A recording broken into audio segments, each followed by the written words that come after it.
Kit विश्वविद्यालय छात्री मृत्यु घटनार उच्च स्तरीय तदंत सहित दोषी को दंड सहित नेपाल छात्र छात्री को अमानुषिक भाव में आक्रमण करी विताड़ित करिथिबा कर्तृपक्ष विरुद्ध में दृढ़ कार्यानुष्ठान नेबा, किट रे अध्ययनरत नेपाल छात्र छात्री समेत समस्त छात्र छात्री निरापत्ता को सुनिश्चित करिबा, कैंपस चारिपटे समस्त मद और मादक द्रव्य बिक्री करुथिबा दोकान गुड़िक तुरंत बंद करने को कार्यकारी पदक्षेप ग्रहण करने तथा शिक्षार घरोईकरण व्यावसायीकरण बंद दाबी दे एआईडीएसओ पक्षरु सचिवालय सम्मुख में छात्र विक्षोभ अनुष्ठित हो जाइछि। विक्षोभ स्थल एक प्रतिनिधि दल मुख्यमंत्री को यह दाबी मर्म एक स्मारक पत्र प्रदान करिसेंति।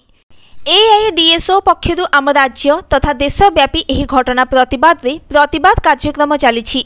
आज छात्र विक्षोभ में एआईडीएसओ राज्य संपादक सिद्धार्थ रथ, उपसभापति निरुपमा बेहेरा, भाग्यरवि दास, ऑफिस संपादक नसीम सरकार, कोषाध्यक्षा सप्तसिनी राउल, परमानंद साहू, विनोद सेठी, नारायण नायक, तरुण सेन नायक, ईशाधर प्रमुख नेतृत्व नहीं। Bureau report, news today.